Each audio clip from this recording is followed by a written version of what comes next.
Greetings, curious acolytes of the Force, and welcome back to the Archives. As the peacekeepers of the galaxy, the Jedi Order must ensure that the members of their ranks are ready to keep the peace by any means necessary. This often requires the Jedi to go to battle. Wars are common in the galaxy, with at least one occurring every couple of decades, whether it's against terrorist factions or their ancient dark side enemies. None are more ready to join in and smooth things over than the Jedi Knights, protectors of the Republic. Having said this, there was a noticeable change in the way that the Jedi handled warfare in the days of the Old Republic and how they did so during the Clone Wars. There has been a significant decline in the average Jedi's skill and power by the time of the Clone Wars in comparison to the Old Republic. The sheer number of Jedi casualties that occurred, among other things, is a testament to this. It wasn't but 1,000 years earlier, and before that the Jedi Knights were able to contend with some Sith Lords, and certain Jedi Masters were able to cut down half a dozen Sith Acolytes before succumbing to death. Blaster-wielding opponents were a joke to these ancient Jedi and saber-wielders of that era. So what exactly happened and what caused this decline? What made the Jedi of the Old Republic so much better in combat and wield so much more power in the Force, similar to their ancient enemies in the Sith?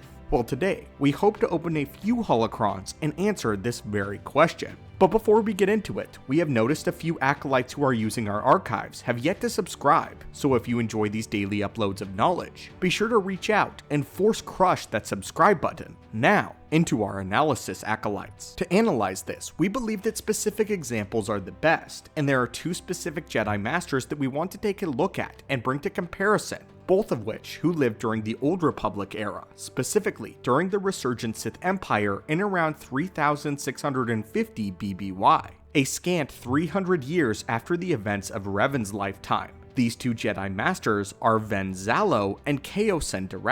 We will be comparing how they handled their Sith adversaries, compared to how the Jedi Masters of the Clone Wars era fought against the Sith that they encountered. Both of these men of the Old Republic had suddenly found themselves in a life or death situation against powerful Sith opponents that had been trained specifically to kill Jedi, and that had suddenly landed in their vicinity by way of ship. Ven Zalo defended the Jedi Temple alongside a small army of Jedi Knights that were right there with him. He took down several blaster-wielding opponents amid the chaos, and managed to cut down 2 Sith warriors with minimal effort. These 2 kills were while he was in the middle of a duel with Darth Malgus himself. Not even another prominent Sith Lord, Lord Adras, who was Darth Malgus' rival, could stand up against the skill and power of Ven Zalo. Ven Zalo was a terror on the battlefield, and his reaction time and saber maneuverability were absolutely legendary, but in my opinion, not as impressive as his fortitude. During this duel with Malgus, the Sith Lord Force Push Master Zalo threw a thick pile of rubble, and yet the Jedi warrior managed to get right back up and avoid Malgus' next attack, doing so by throwing himself almost 20 meters straight up in the air. Afterwards, he was able to propel himself into a fight with Malgus, actually having him on the ropes for a few brief moments, until Ven Zalo was ultimately struck down. In the novelization for this moment, it is stated by Darth Malgus that he knows that this battle could go on for eternity, and it is only if Malgus feigns weakness that he can ultimately win the day. This is why, in a surprise maneuver on behalf of Malgus, he drops his guard for a brief moment and misses a block on purpose, allowing Ven Zalo to get him with a sharp elbow, knocking one of Malgus' teeth loose. As Ven Zalo goes for the killing blow against Malgus though, Malgus takes his revenge, killing the Jedi, who was moments away from ending Malgus' own life. But what about the other example? What of the Battle Master Whitesand?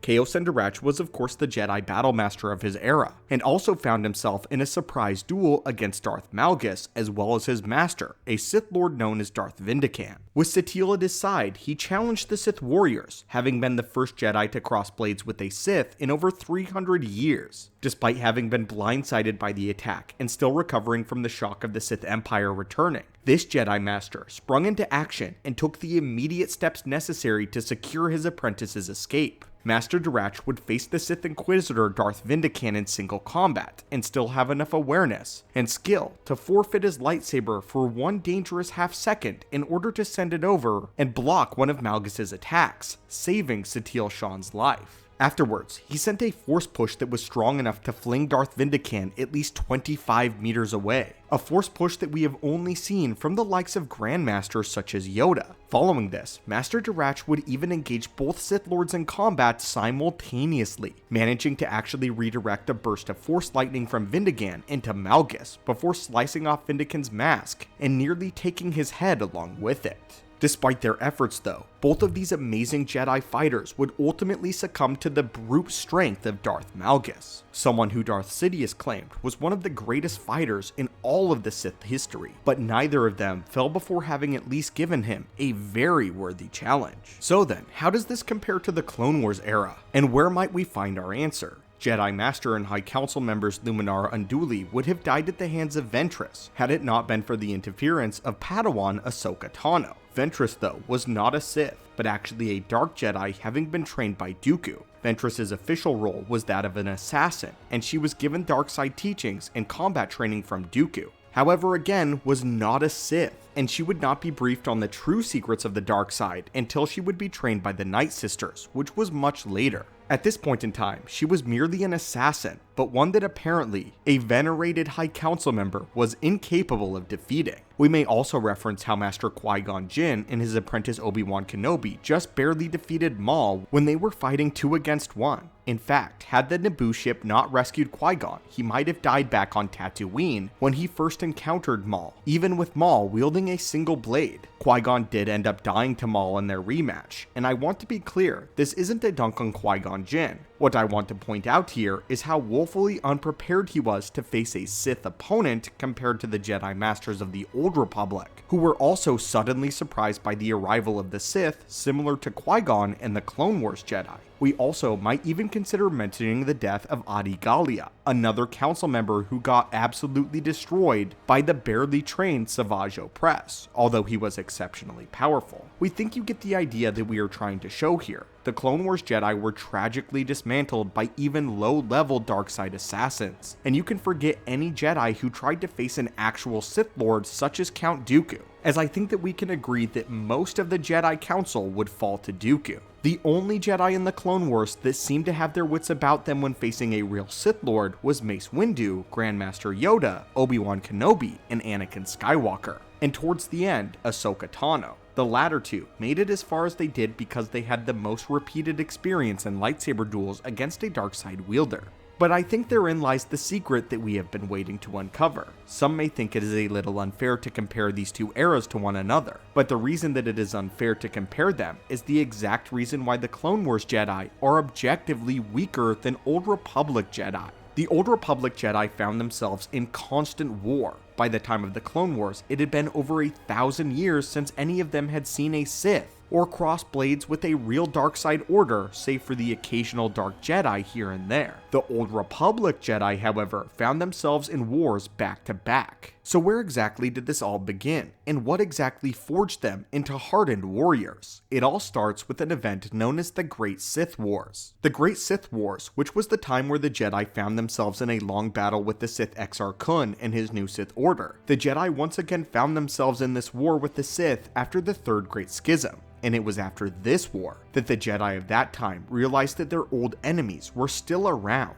Only a quick 50 years passed following this, and the Mandalorian Wars would break out. And after that ended, it would be the Jedi Civil War, when Darth Revan and Darth Malak returned and went on a campaign against the Jedi. After Revan and Malak came the Sith Triumvirate with Darth Nihilus, Sion, and Darth Traya. And it was after the first great purge by Darth Nihilus that the Jedi found themselves in a place where they didn't intend to be taken advantage of by the dark side. This is when they would begin training with the purpose of being able to combat their ancient rivals, and no longer be beaten back. 300 years went by before the Sith Empire returned, and though the Republic and the Jedi were taken by surprise at first, their members were now trained and ready.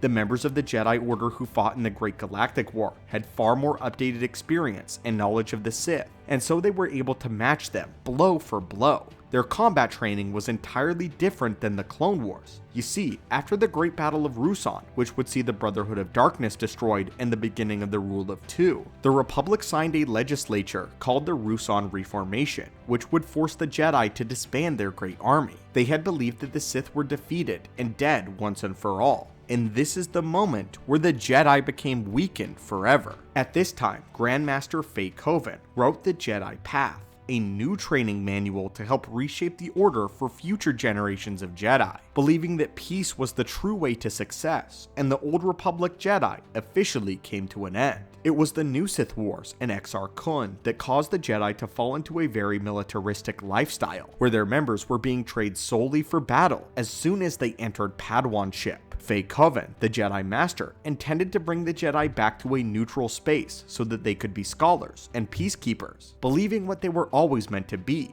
not warriors. She achieved this dream, but at the cost of the combat training that shaped the Jedi Guardians and shaped some of the most formidable warriors that the galaxy had ever seen and what the Jedi once were. I don't think it is as simple as Qui-Gon or some of the other Jedi of the Clone Wars era being weak. I think it is more so that the focus of the Jedi's training was overhauled during this time, causing far less emphasis on lightsaber combat and powers in the Force combatively. Rather, a greater understanding of the Force was implemented. Before, the Jedi would have focused on lightsaber combat and learning stronger ways to manipulate the Force in a combative way. This would put their combat training on par with that of the Sith.